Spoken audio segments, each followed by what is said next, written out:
models is actually you'll find the plus size models. Kwanza, how do you even define a plus size male model? Exactly, because I've never seen any. But then maybe there are people out there who want to be on ads. There's gentlemen out there who want to participate in events, but then anaonanga anaweza, lakini sasa hapo kwa size ndio kidogo kuna tashwishi. Okay, I think the difference only comes with the maybe body size.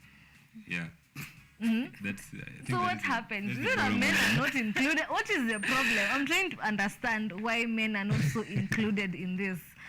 Because like when we started earlier, I'm really I'm basing a lot of conversations on Miss World because it's the most recent pageantry we've had, yeah? Exactly. And I asked you, we didn't have Mr. Wild this year, and you made me understand that we've not had Mr. Wild for the last 3 years. Yes. Why? And how? Like pageantry for men is it that pageantry for men is not as embraced as pageantry for women? Or what's the missing point? What's the problem?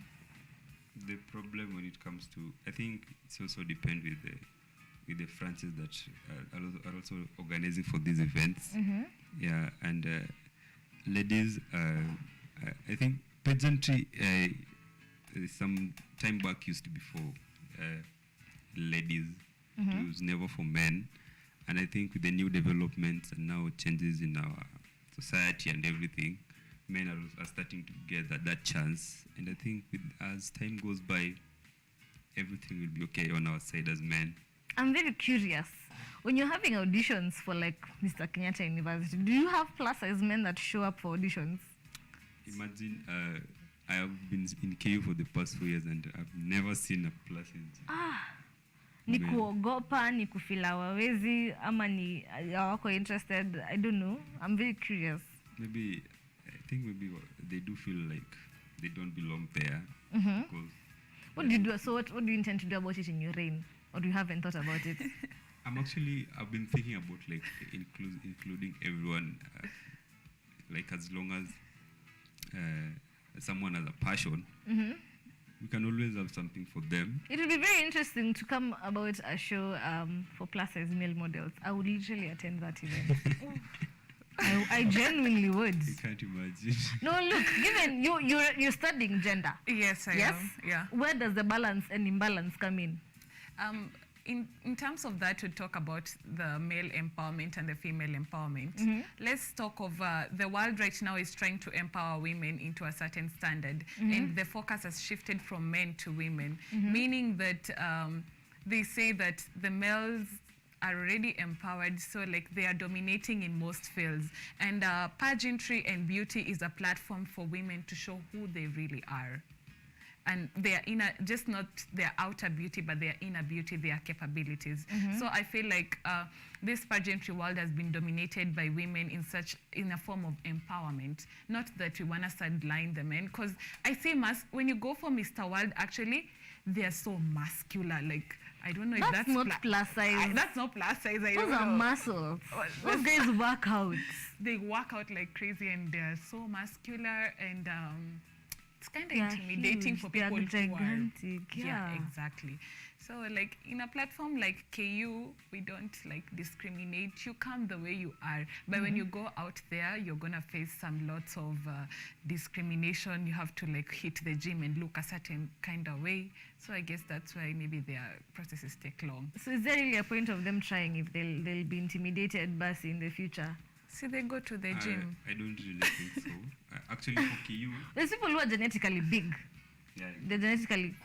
No, let me not use that word. Sorry. For KU, like even during auditions, we never have like maybe a certain requirement should be this tall. We should have this certain hip size. Like, just includes everyone. Now from there, it is the training and everything that the trainers are. If you're just able to cope up with everything, because it is always an intense one, so you only survive when you're able to reach to the end. And by the a lot of models like they between the journey, they tend to like say, we can't do this again. Yes. Yeah. Okay, we've looked at plus size models. By the way, a lot of people do quit, and I think. Is it that the trainings are too harsh, or they can't take it, or there's discrimination, or it reaches a point they feel like they're not interested anymore? What normally is the problem? It's not maybe intimidation and everything. It is the training that KU always have. It's intense. It's an intense one, and it acts like a elimination criteria. So if you are able unajitoa tu mwenyewe. Yeah, it's always a tough one. So it's in wherever you up your game. Yeah. Now allow me to ask. We've tackled size. Let's talk about height. Height. So in KU, disclaimer, in KU, no matter your height, you can be able to join pageantry in KU. But when you go out there, they say the minimum height is 5.7. Yes. Yes. So for KU, if you want to try out, you can just come, because you'd have to put on like 6-inch heels, and by the end of it all, your height will be a bit standard to actually hit the runway. But if you want to do pageants outside KU, you'd have to hit the 5.7 height mark. So I'm curious, so what's the point? The point is I'll only be able to be a model and embrace my dream within KU. Not really. You know, we have different types of models. Because if I'm 5'1" and I have the dream, I have the size, the right hip size, the only thing that I don't have is height. And then I come to you guys and I pass, and now I'm part of the club, yeah? But then when I get out there, I'm not being embraced the way I am embraced at KU. My dream will die. We have high fashion modeling that has opened up a platform for people who are not like that height for pageantry beauty. So you can still be able to live your dream, and not all pageants are as strict as Miss World maybe, or Miss Universe. We have different pageants that have come up, like Miss Unique Africa, they will allow certain heights. Yeah. Nice. Mr. KU, what are some of the challenges you're currently facing in regards to now setting the club up and getting it to run? Oh, actually, one of the challenges that we are actually facing right now, I think the fact that we've been very busy, and having to catch up with the registrar and everything has been a problem, and we're really trying our best, and we hope starting next semester the club will be like active. Yeah. Before we get into that, let me know what roles you both play in the club.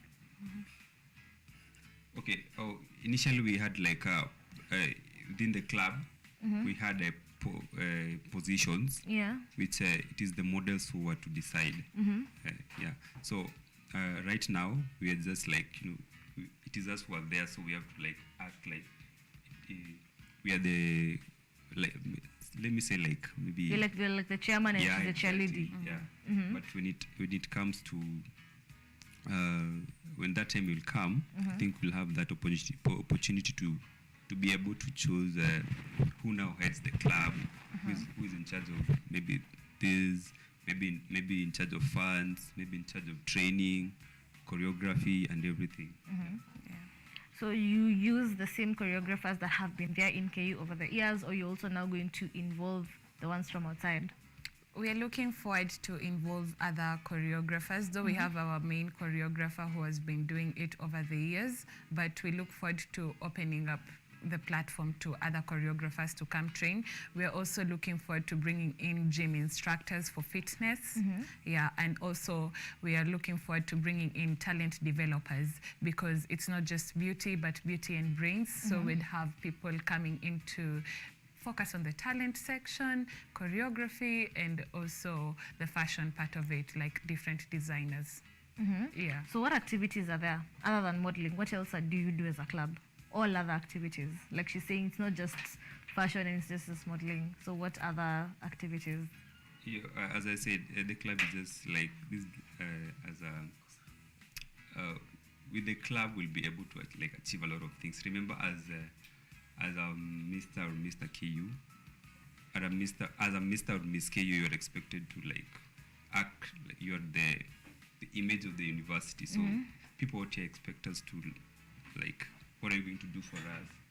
So with the club, we hope we're going to achieve something like the charity programs, of which we're actually planning to start as early as next year, mentorship programs. So I think we will really have a good base when we have the club. Yeah. You have something to add? Oh yeah, you mentioned the activities. Yeah. I guess let me just add on it. So the activities are talent, fitness, nutrition. We have mentorship, that is career. We've actually done a few mentorship programs for high schools before the semester closed. Yeah, and you can take us through that. How was it? The schools you visited, the things you talked about, the experiences you've had. We had an in-house. I personally went for one outside because he was kind of busy. But in-house, when schools visit KU for their career mentorship programs at the amphitheater, we go there and act as career mentors. We guide them, tell them about school life, what they need to know, mental health, personal hygiene and stuff. And then outside, like for the Form 4s, before they did the exams, I got a chance to speak to them, inspire them in that way. And wow, it's hard to, I didn't know tulikuwa tunasumbua hivyo when we were in high school. Wow. What happened? Like, you can tell us what happened. What is this that shocked you? What is that you experienced that shocked you so much? You know, when you're now on the other side, you're not the student. Yeah. You get to see how students behave and you're like, this is what I used to do? It's so creepy. Like, some do not even have hope about their lives completely. Some are at the verge of, I'm not gonna make it. Others ask you questions like, how can I be like you? If I come out here, will you help me to be like you?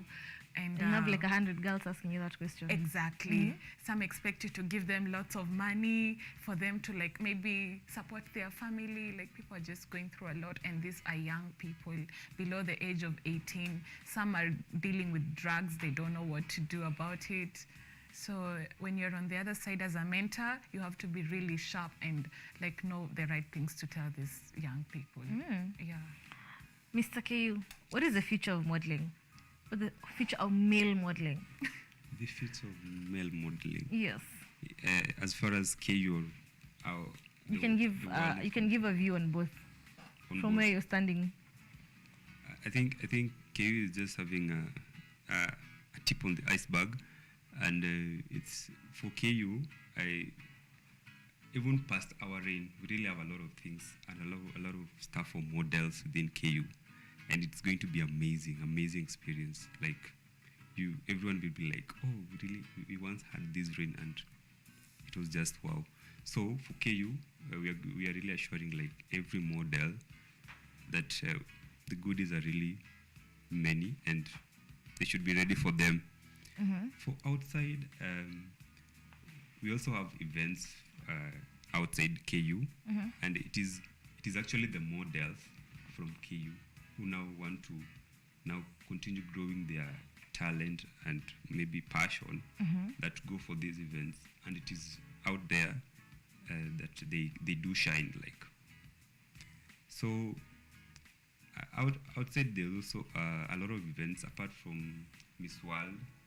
There is a Mr. and Miss University Kenya. There's also a big event. There is a Miss Universe. Yeah, those are some of the big events. It's always Miss Universe, Miss Kenya, Miss Tourism. Yeah, so Miss Unique. Miss that is Mr. and Miss. Both of them are Miss. I'm not understanding. Yeah, there's also Mr. and Miss Birmingham. Yeah, I was about to say Mr. and Miss Birmingham. I remember that's Mr. and Miss. Miss. It's a big event. Yes. Yeah, so those are some of the events out there that one as a model, you'll be able to like get that avenue to be able to articulate your talent. Yeah. There's something to say? I just think the male models should not feel intimidated. The fact that everything is miss. Being a miss is quite hard because, people expect you not just to look cute. They expect you to have a lot of sidelines, side plates that you can help people with. So male models should just chill out and wait for their time. It's gonna come. It's gonna come? Yeah, it's gonna come. All right. What if there's not that time? There's always time. The one thing we have in life is time. Yeah. Well, okay.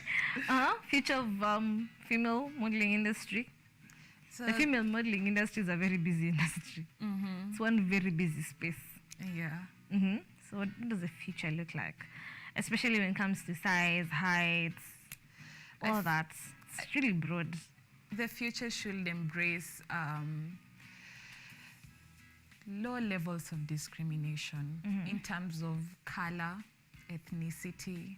Yeah, because there are pageants that I won't mention. That if you're not maybe light-skinned, You can't wouldn't participate. cut through. If you're not dark-skinned in a certain way, you wouldn't cut through. There are pageants that have led people to having diseases such as bulimia or anorexia, and I feel like people should You're be... not supposed to eat to maintain a particular size. Yeah, and you actually don't know when it happens to you. It actually happened to me and I didn't know. It just comes automatically because of the pressure. So I hope the future of modeling for female models will try to make people accept themselves the way they are. Because if we start defining each other based on our color and our sizes all the time, it leads to lots of mental illness and depression. And if I went through it, I don't want people to go through it. It's bad. If there's one thing you could change about the industry, what would it be? If you had the power to change anything or make anything go your way, what would it be? I'd change the corruption in the industry. There's corruption in the industry. No, don't be afraid to talk. And I'd somehow change the corruption in the industry and how people view others generally, because there are people who just hate you naturally. Yeah. When you're better than them, they hate you and they just do whatever they can to make sure you don't get to that position. But God has his own way of making things work. So corruption and discrimination in the industry is what had changed so much. Yeah. Mr. Ku, if you had power? If I had power to maybe change one thing or a number of things in the industry, I think one thing I would really want to change is there's always this discrimination about height, and then maybe body size, I think so. So those are some of the major To be more things. inclusive. Yeah. Yeah, I think that will allow everyone to be able to explore their talents. All right. As we wind up, you can give a word of advice to your people who look up to you, young models. You can start by talking to 15-year-old Juma. 15-year-old Juma, wherever you are, you still got a journey, a very long journey, because and don't give up, because you can actually make it. For me, my dreams of being Mr. Ku started when I was 17 years old. Back then in high school, I didn't even know if I'm going to join KU. So, an advice to you is that whatever you have in mind, you can be.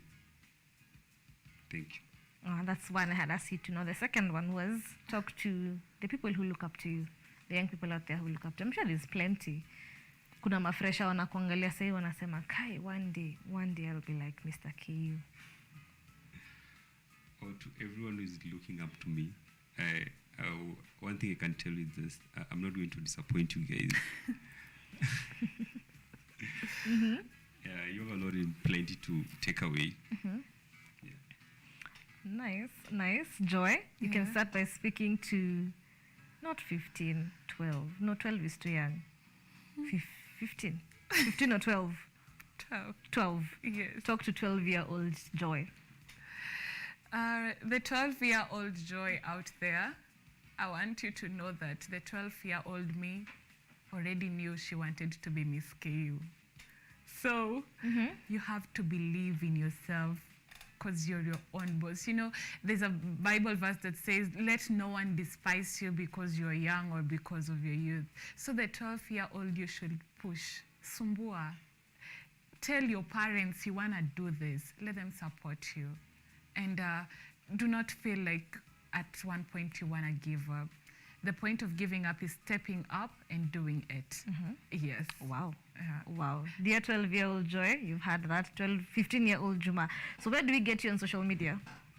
I'm on Instagram as model_Jared, on Facebook as Jared Juma, and on Twitter as Jared Juma too. Yeah. Joy? I'm a social media person, so on TikTok, find me at Keep Up Joy. I do a lot of music and dance there. On Instagram at joy_Joanne, but there's some dots between OY and ON. And on Facebook, at Joanne Joy, and on Snapchat at Joy20Love. Yeah, you can get to meet me there. If you need help, you can DM me. I do try so much hard to reply, and we can work in various industries aside from modeling, because I'm also a singer and a dancer and a scientist. So, yeah. Wow. Before we wind up, what are your plans as Mr. KU? I didn't ask you that. What are your plans as Mr. KU for 2023? My plans as Mr. KU 2022-2023 is just to leave a legacy that no any other Mr. has left before. Joy? My plan as Miss KU 2022-2023 is to inspire. Yeah, and to teach people how to be humble. I want to be remembered as a person who actually touched the deeper heart of someone and made them know that it's not just about what people think about you, but the boss inside you that always tells you, wake up each day and do a certain act of service. Oh, nice. Yeah. So if people want to join the club, how do they join? Where do they get you? We'll be rolling out Google Forms, so if anyone is interested in joining the club, there will be those forms on social media. They'll be able to get them and fill their details on them. Yeah. For free, Joy? Absolutely. For now, it's for free, but with future growth of the club, we'd have some registration fee coming along for support of the club. Yes. All right. Thank you so much for joining us. Thank you so much for tuning in. You look amazing. Looking forward to meeting you, Kwenje, seeing what you guys are doing for the community and your programs, like you said. You're doing an amazing job. Thank you. Congratulations. Muendelee vivyo hivyo. Thank you. So thank you so much. Keep sending in your feedback at KUTV Kenya on Facebook, KUTV_Kenya on Twitter, and at KUTV Kenya on Instagram is where we are. Tutumie feedback. Let us know how you are and how your year has been. Like I asked you how your year has been. Mwaka yako inaendelea aje? Tuongeleshe. Once again, KUTV Kenya Facebook, KUTV Kenya Instagram, KUTV_Kenya on Twitter. I will be coming back with Prince Chuck after this short break.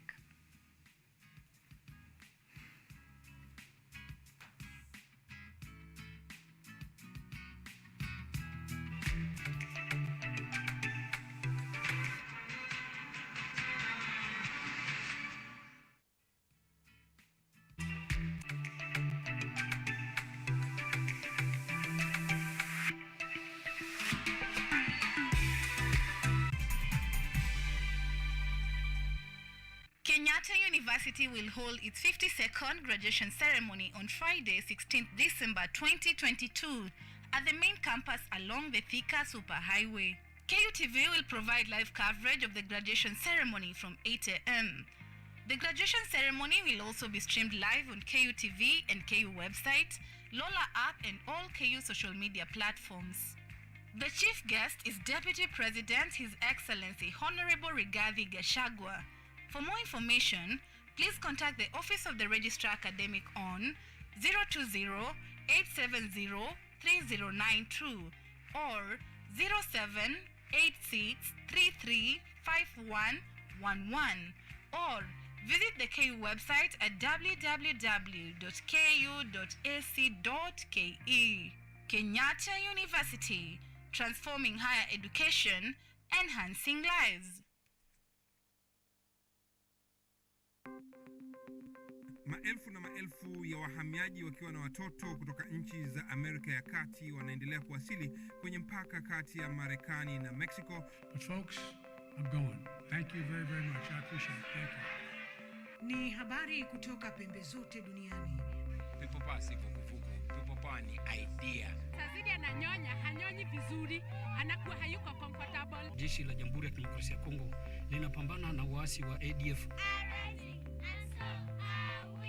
Kwa sasa wanatoa wito kwa mashirika, makampuni na vile vituo vya uchukuzi. Mambo mengi yatakwenda kama yalivyopangwa. Hapa ni kuna mmoja wa viongozi wa chama cha wavuvi katika eneo hili. Zaidi tunajaribu kuwapa chanjo ili ina boost ama inanyanyua kinga ya mwili, ndio inaenda kupelekea kupambana na virusi. Ni Duniani Leo, Jumatatu mpaka Ijumaa, moja kwa moja kutoka VOA Swahili, Washington DC.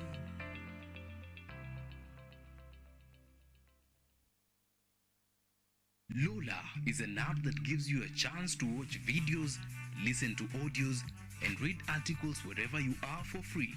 Motivational stories, dramas, campus life, technology, lifestyle, adventure, sports, academics, jobs, entertainment, and more. Download Lola now on Play Store. All you need, you got Lola. Wakenya wengi wanataka kubadilisha afya ya Wakenya kuwa bora. Wengine wanafikiria ni kwa kufanya harambee ili kusaidia wale ambao hawawezi kumudu pesa nyingi za matibabu. Ingawaje hili husaidia, cha muhimu zaidi ambacho unaweza kufanya ni kuhimiza kila mtu kujisajili kwa UHC Super Cover. Ni shilingi 500 pekee kila mwezi. Kwa kufanya hivyo, unasaidia Wakenya kufikia bima ya afya wanayoweza kumudu, ili wale wasioweza kumudu mahitaji ya matibabu ya afya wanaweza kupata bima ya afya wakati wowote ule wanapokuwa na hitaji. Iwapo Wakenya wengi watalipa UHC Super Cover, basi Wakenya tutazidi kuwa wenye afya njema. Haya ndiyo mabadiliko tunayotaka. Je, jukumu lako ni lipi? Ni rahisi. Lipia NHIF yako kila mwezi ya shilingi 500 pekee ili kujali afya yako, ya familia na jamii. Iwapo hujajisajili kama memba wa NHIF, tembelea kituo cha NHIF au Huduma Center yote nchini. Bonyeza *155# kujisajili au download My NHIF app kwa Google Play na Apple Store kujisajili. UHC Super Cover. Sasa sote tuko sawa. UHC Super Cover.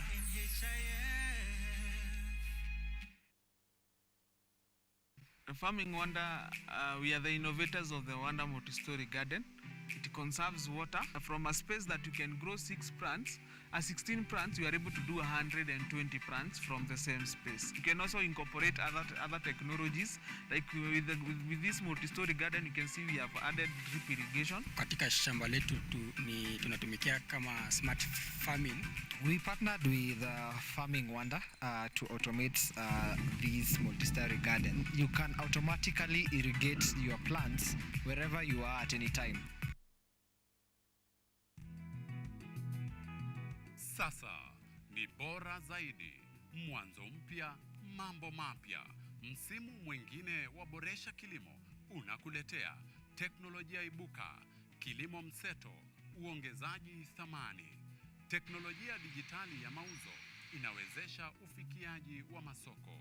Sokomoko yako, mahangaiko yako ya kufikia masoko yamefika kikomo, manake tunao Mkulima Yang. What Mkulima Yang does is it connects farmers with the market. Hii ni Boresha Kilimo kwa ushirikiano na Mkulima Yang. Atafutaye hachoki na kichoka kesha pata. Kwa makala maalum ya kilimo, ungana nasi kila Jumamosi saa 6:30 kwenye kipindi ukipendacho Boresha Kilimo. Technology, science, innovation, ICT and research. These are the ingredients upon which the solutions to the 21st century problems are founded. In a world that is rapidly changing, it's all hands on deck to ensure a balance in all fields of life.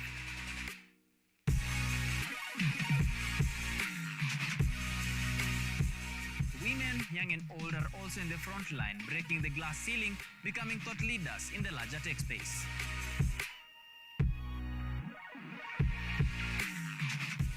uplifting other societies marginalized.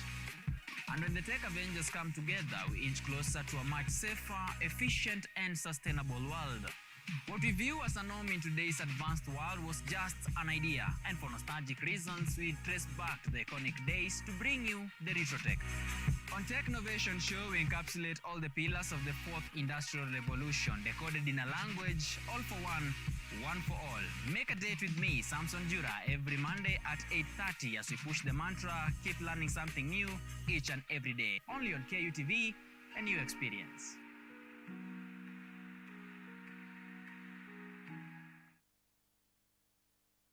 Vera Beauty and Fashion College is focused on being the leading technical and vocational training institute in the region. Our team possesses in-depth knowledge and extensive experience in the industry, offering thorough training in cosmetology, hairdressing, interior design, creative arts, training of trainers, nail technology, and fashion design. With branches in Nairobi, Thika, Meru, Eldoret, and now in Mombasa, our courses ensure that learners are completely equipped with knowledge, competency, and employability skills. Enroll today to be a part of a center of excellence. Unemployment has hit you hard. Your salary is meager. You decide to venture into business, but you're struggling to thrive in it. You would want to reap a big tip on how not to run into losses. Forget the preachy business vlogs, the hyperbolic motivational speeches, and all the roads down desperation. Hope has come with model stories from small successful entrepreneurs.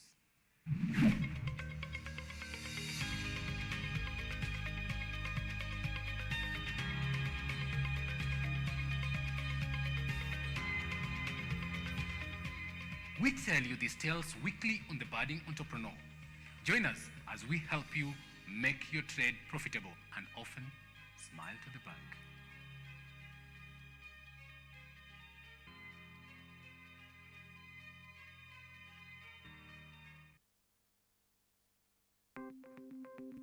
Maelfu na maelfu ya wahamiaji wakiwa na watoto kutoka nchi za Amerika ya Kati wanaendelea kuwasili kwenye mpaka kati ya Marekani na Mexico. But folks, I'm going. Thank you very, very much. I appreciate it. Thank you. Ni habari kutoka pembe zote duniani.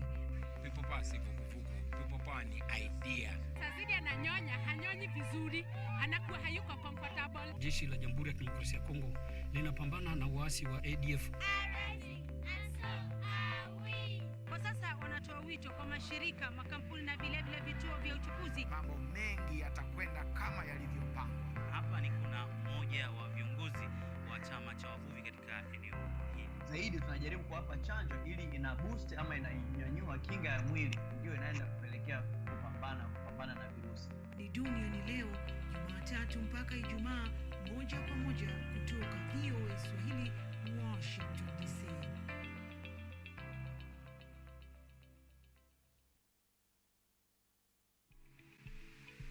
World AIDS Day is celebrated every year on the 1st of December. And this month we're going to be taking you through a HIV and AIDS series and demystifying and creating awareness on HIV and AIDS. HIV is an acronym of human immunodeficiency virus. It is therefore a virus that specifically infects and attacks the body's immune system. Welcome to Focus on Health, where we demystify matters health. My name is Boari Michelle.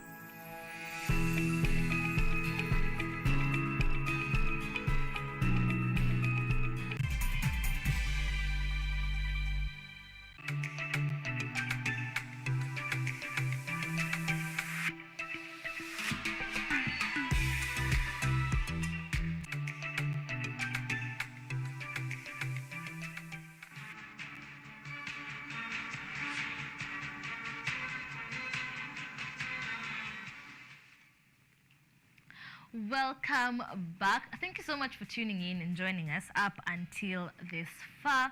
I hope you're enjoying the show. I hope you've learned something. We've had some amazing guests from the Kenyatta University Modeling Club. They've taken us through the things they intend to do come 2023, the plans they have to include everyone in the fashion and modeling industry.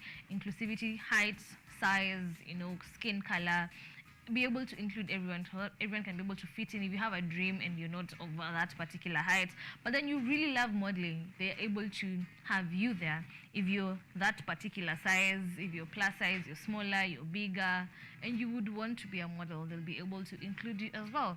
So look them up. That was Joy and Juma. Amazing guests. But then I have even more amazing guests with me here. I have Prince Chuck. Prince Chuck is a performing artist, a dancer, a choreographer, an events host, jack of all trades in the entertainment industry. Karibu sana. Asante sana. How are you feeling? I'm good. Kupambana tu. Karibu sana kwenye show. Nashukuru. Prince Chuck ni nani? Prince Chuck ni choreographer fulani. Nafanyaga show za club.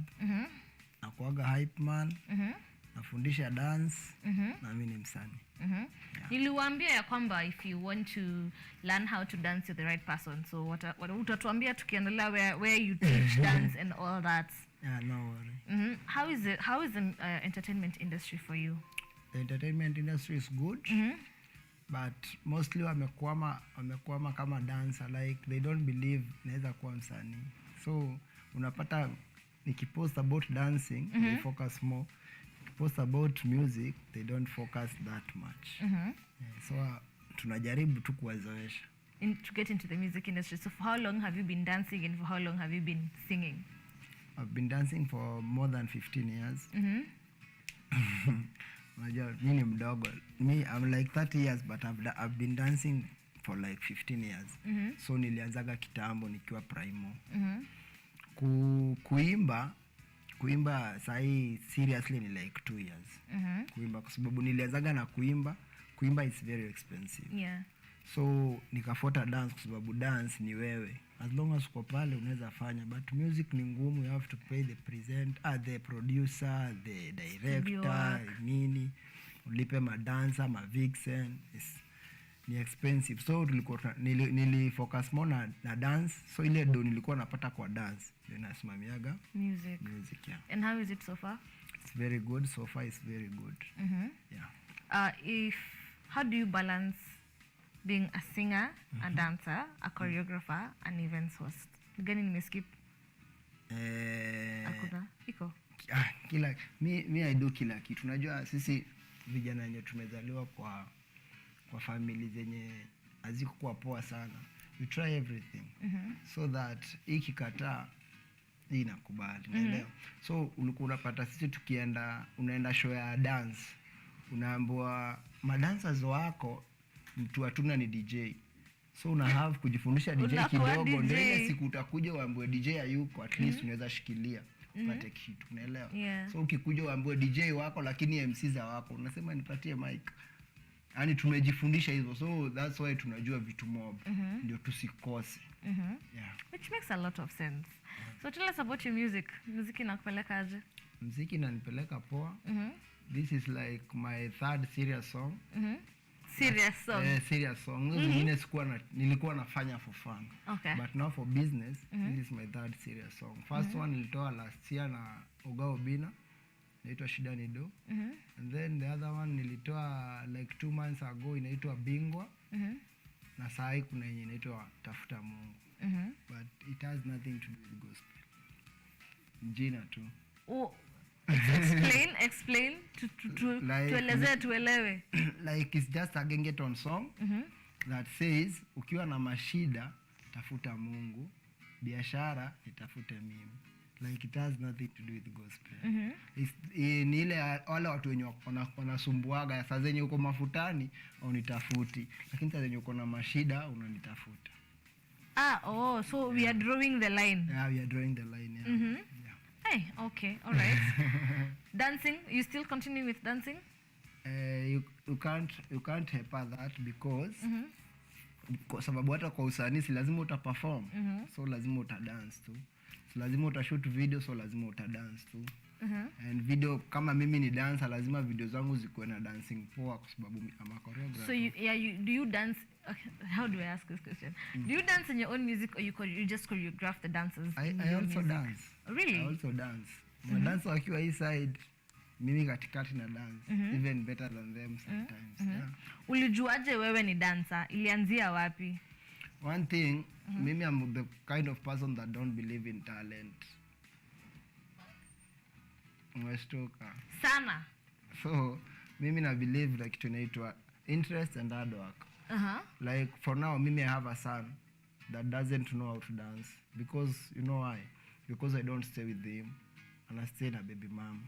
Unanipata? Kama ingekuwa talent ni talent ukweli, si angekuwa na dance penye yuko kwa sababu ni mtoto wangu. Unanipata? Sasa kama mimi, nilianza kudance kwa sababu kuna place tulikuwa tunaendaga kudance. Ukidance poa, unapewa food. So lazima ujue kudance ndio upewe food. Unapata? So pengine kungekuwa na pali penye watu wanaenda kucheza mpira ndio wapewe food. I could be the best. Unanipata? So mimi na believe hakunaga talent. I believe it's just interest. Alafu unafuata hiyo interest ndio inakuja kukua kitu poa. Okay, somehow you're making sense. So nilijipata. Mimi sisemagi ati ni kudance, nilijipata. Yaani ilibidi. Aya, had you not been a dancer ungekuwa nani?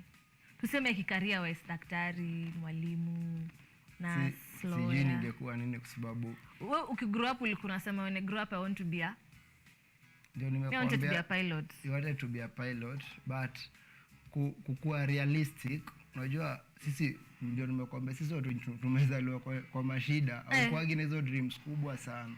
Kama mimi I didn't have a chance, ni hata sijaenda hata high school. Unapata? Yeah. So unapata zile dreams zenye sisi tulikuwa ganazi. Ni kuwa footballer. But a footballer is a big dream. It's not a big dream. Okay. It's just that kwa ghetto hizo ndio vitu zinawezekana, unaelewa? Kwa sababu unapata kwa ghetto sisi hatufuati zile career path za education. Tunafuata career path za physical. Dancers, footballers, things like that. I think I could have been a footballer. I'm good in footballing too because nilikuwa nacheza nikiwa mdogo. Yeah. Interesting. If you'd change anything about muziki, industry ya muziki, unaweza change nini? Ukakuwa na power ya change anything. Naweza change connections. You see, most people are not does not have that gift of art, but they have more connection than others. So naweza taka kukuwe na ground the same for everybody.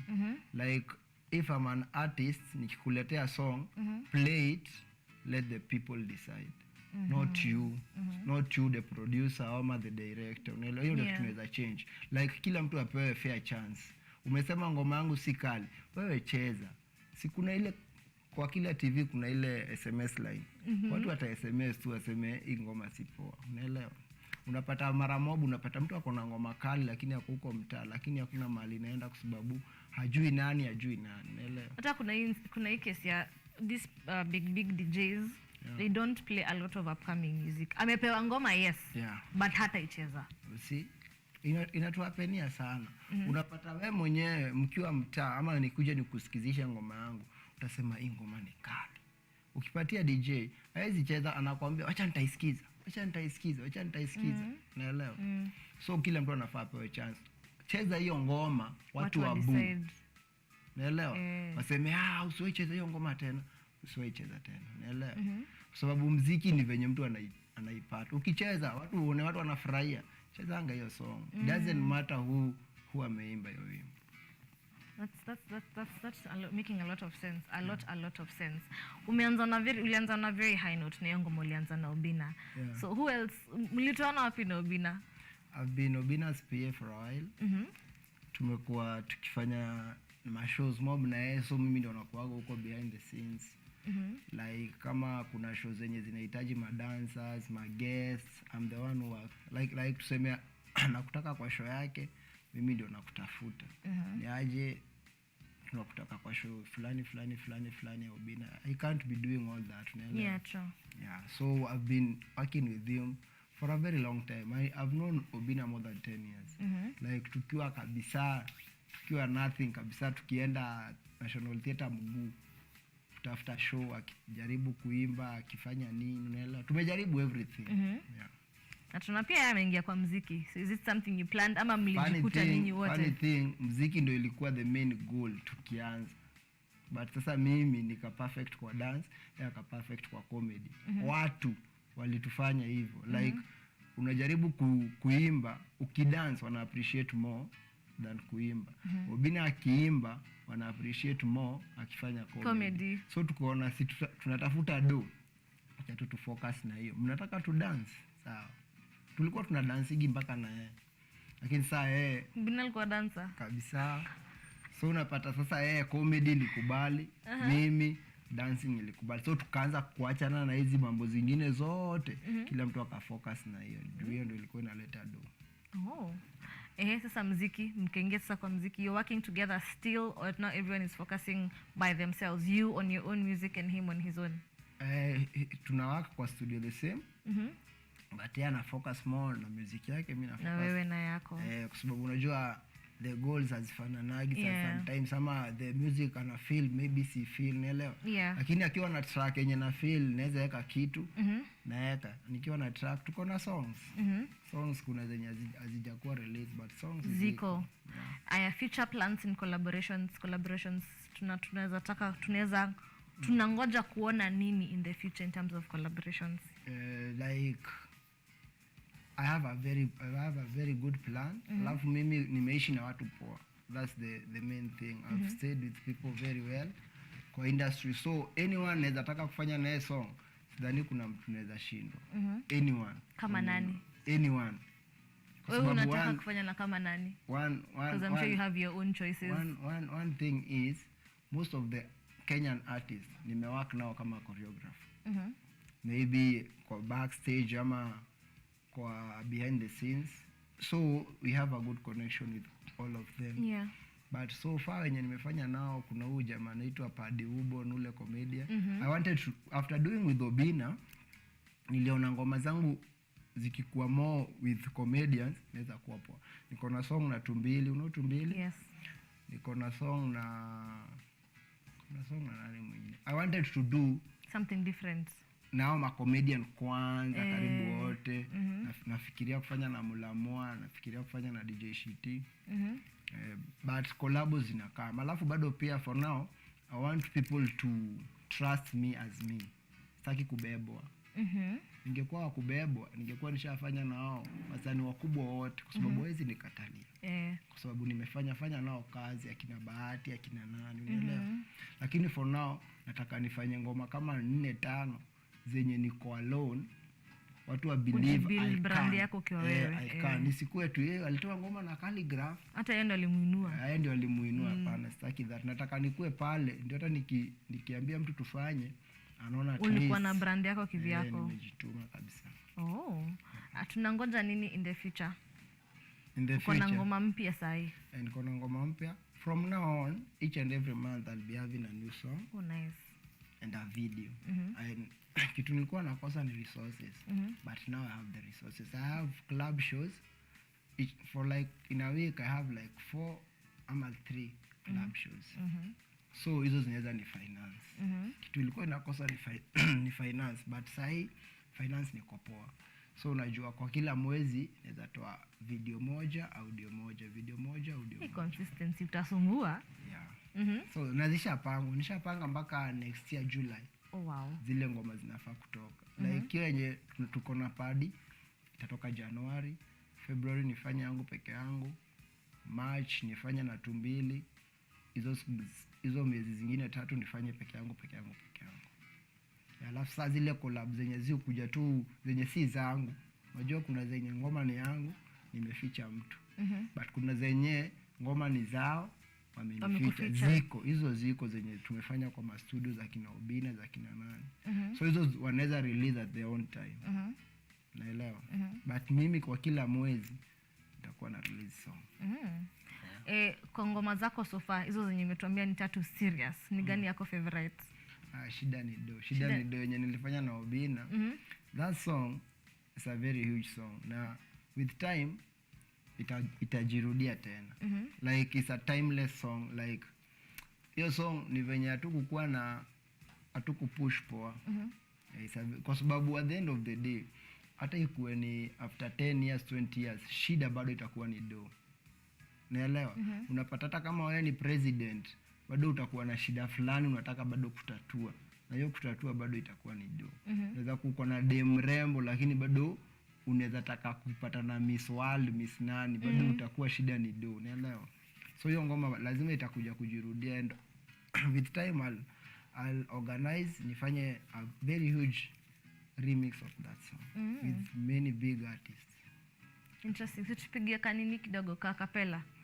Shida ni do. Nasikia unapenda meat pie. Hizo vitu ziambie goodbye. Hapa labda ugongewe mayai. Cause shida ni do. Nasikia unapenda pizza. Utakula motura time ya giza. So ya 10 agiza. Tena ya 10 ongeza. Kama una do fuliza. Cause shida ni do. Hizo gari kubwa, hizo mbulu bigi, hizo keja kubwa, naweza penda, shida ni do, shida ni do. Curious to watch hiyo ngoma kwanza, alafu turudi tumalizie interview. Producer anasema aje? Amesema tumalize interview kwanza. So as we wind up, unaweza penda kutuambia nini sisi wasanii, sisi mafans? Nyinyi mafans, nawapenda sana. By the way, most of the fans they don't know me from way back. They support me more than the people that know me from way back. I've noticed that because mtu mwenye mlianzaga na yeye mostly anakusupportigi, but akusupportigi umpite. Unanipata? So they support you. Ukishaanza ku make sense more, wanaanza kukushut down more. But somebody that has nothing to lose, amekujua tu through sani, they support you more. So that those random strangers zenye wanatusupport, unapata mtu anajitolea kufanya hata video, unapata mtu anakuambia next video nitakupatia 500. Unajua huyu mtu ako genuine, ana hiyo do, but anakusupport, anajinyima. So wao naweza penda kuambia asante sana all my fans, everybody, na sitawa disappoint. Asante. Tukupata wapi kwenye social media? Where do we get you, your music? Music zangu ziko on all music platforms. Ukisearch tu Prince Chak, Prince CHAK, Boomplay, iTunes, Spotify, zote ziko. Kwa Instagram najulikana kama Prince Chak. Kwa Facebook Prince Chak, TikTok Prince Chak 1991, YouTube Prince Chak. Prince Chak ni Prince CHAK. Yeah, everywhere. Wenye wanataka kukua dancers, wenye wako na 2 left feet but once upon a time they would want to be dancers. Wanaweza toa wapi lessons? Wanakutoa wapi ndo wakuje kulani? Sijama nikisema namba inaweza. No, feel free. Kama unataka. You can book. By there I do even private sessions za dance. Lakini kama si private, I have a place iko huko Jogoo Road. So kama unaweza taka kubook ni 0725 30 60 98. Rudia tena. Mwenye mipita isimpite. 0725 30 60 98. Hiyo ni namba yangu ya bookings na kila kitu. Ukikuwa na show, ukiwa unataka kudance, kila kitu. That's my official number. Nice. So thank you so much. Kabla to wind up, kabla tupate performance, allow me to read some feedback. This is from Lexi Kevia. My ear has been beautiful. All I can say is I've seen God through it all. Through the good and the bad, ni God manzi. Sai ni kutafuta tu snacks na massage. Hapo kwa snacks na massage, very nice, very important. So tukuache utupatie performance kabla tufunge show. Yeah. Stage ni yako. You can stand.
Bila mchezo unaocheza, cheza. Bila mchezo unaocheza, nina swali, nina swali. Nani bingwa? Nani bingwa? Nani bingwa? Nani bingwa? Nani bingwa? Nani bingwa? Ni wewe.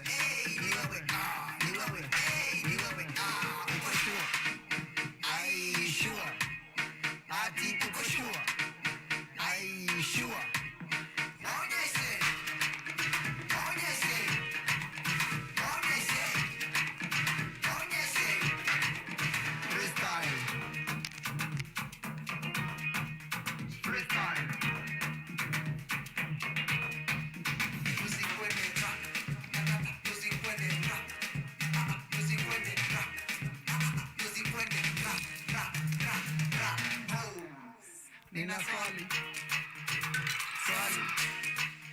Nina swali. Nani bingwa? Nani bingwa? Nani bingwa? Nani bingwa? Nani bingwa? Nani bingwa? Ni wewe. Ni wewe. Ni wewe. Ni wewe.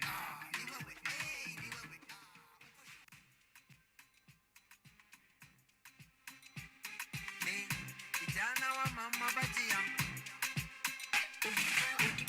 Kama ni mashida ondoka. Kama ni mashida ondoka. Ukiwa na mashida tafuta Mungu. Biashara nitafute. Ukiwa na mashida tafuta Mungu. Biashara nitafute. Wewe nitafute. Nitafute. Wewe nitafute. Ai nitafute. Wewe nitafute. Nitafute. Wewe nitafute. Ai nitafute. Ai pesa zangu na kunywa Hennessy ama hata kama ni mrafiki. Kalinikata kanataka chips. Nitumie 300 niko na emergency. Akichak nitumie 300 niko na emergency. Ya raia. Ukiwa na mashida tafuta Mungu. Biashara nitafute. Ukiwa na mashida tafuta Mungu. Biashara nitafute. Wewe nitafute. Nitafute. Wewe nitafute. Ai nitafute. Wewe nitafute. Nitafute. Wewe nitafute. Ai nitafute. Na sherehe ziko za kukopesha sina.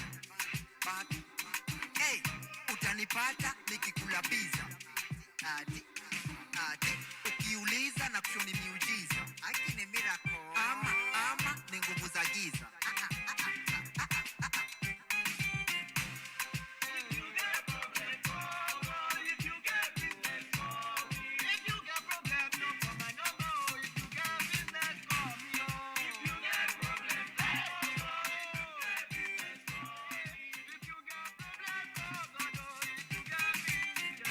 Kama ni mashida ondoka.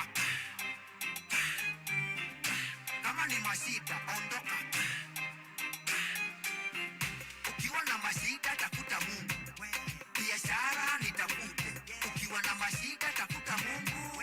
Biashara nitafute. Wewe nitafute. Nitafute. Wewe nitafute. Ai nitafute. Wewe nitafute. Nitafute. Wewe nitafute. Ai nitafute.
Welcome back. Thank you so much for tuning in and staying with us up until this far. I do hope you have enjoyed today's episode, and I do hope that you've also learned a lot. WCW is Woman Crush Wednesday. So today I'd like us to appreciate Nelly Cheboy. Nelly Cheboy is the CNN Hero of the Year 2022. Nelly Cheboy, 29 years old. She grew up in Mogotio, Baringo County, studied computer science and applied math at Augustana College in 2012. She quit her lucrative software engineering job in Chicago in the year 2019 and immediately co-founded a TechLit Africa for computer labs in the same year, 2019. So far, she has built a school in Kenya called Zawadi and has built 10 computer labs in rural Kenya. 10 computer labs in rural Kenya. And she has been listed in the Forbes 30 under 30 list this year in April. So April 2022, she was listed as, she was on the top 30, Forbes 30 under 30 list. We'd like to commemorate her today. Nelly Cheboy, amazing job she's doing there. She's our Woman Crush Wednesday for today. You can read more about her. Just Google Nelly Cheboy and you will get her entire story and the amazing things that she has done for the society. We've come to the end of the show this morning. I really hope you've enjoyed. I have really enjoyed today's episode. Got to learn a lot about modeling, especially in Kenyatta University. And it's beautiful to see that they're trying to have some inclusivity for everyone, all colors, all sizes, all shapes, heights. There's no discrimination whatsoever. Looking forward to seeing what they have in store for us come 2023. We also had Prince Chuck. He's talked about his journey in music and being a jack of all trades, especially in the entertainment industry that has enabled him to be where he is right now. So we wish him all the best in his music endeavors, in his dance, in his everything he's doing and all the people he's working with. Looking forward to embracing more Kenyan music, seeing the Kenyan music and the Kenyan industry grow. Is a win. It's a win for us as Kenyans as well. So thank you so much for tuning in. Thank you so much for being with us this beautiful morning. World Cup in Asia Sunday. Una support team gani? Where are you? I would want to declare a stand, but it's maybe against me come next week. So, ile team itawin ndio nina support. Ama tu niseme. I am Team France. I was Team Brazil, and then as we were starting World Cup, I was Team Brazil. But now I'm Team France, so crossing our fingers. Let's hope for the best. Some people told me, no, support Africa. Well, let's wait and see if I'll have changed my mind by Friday. But for now, we can change our mind, yes? Okay, Team France. I'm being told back here I can't change my mind. So Team France, I will see you next week to see kama tutaenda na hiki kama nyumbani ama I will be a laughing stock come next week. Thank you so much for tuning in. Thank you so much for joining us. You've been amazing. There's a lot happening this coming weekend. We have the most awaited Soulfest on Saturday and we have World Cup on Sunday. So we have things to do, right? So stay safe. Do not drink and drive. Be a sane driver. Be considerate of everyone. And also, remember the salary you paid this December is supposed to last you the 6 months of January. So, spend wisely. I will see you next week, same time, same place. You can follow me across my personal socials at WAANGARI GIKUNDA across all social media platforms. Our KU platforms are at KUTV Kenya on Facebook, KUTV_Kenya on Twitter, and at KUTV Kenya on Instagram. I will see you next week. Take good care of yourself. Please, we need you next year. Adios. Vicky Fundes.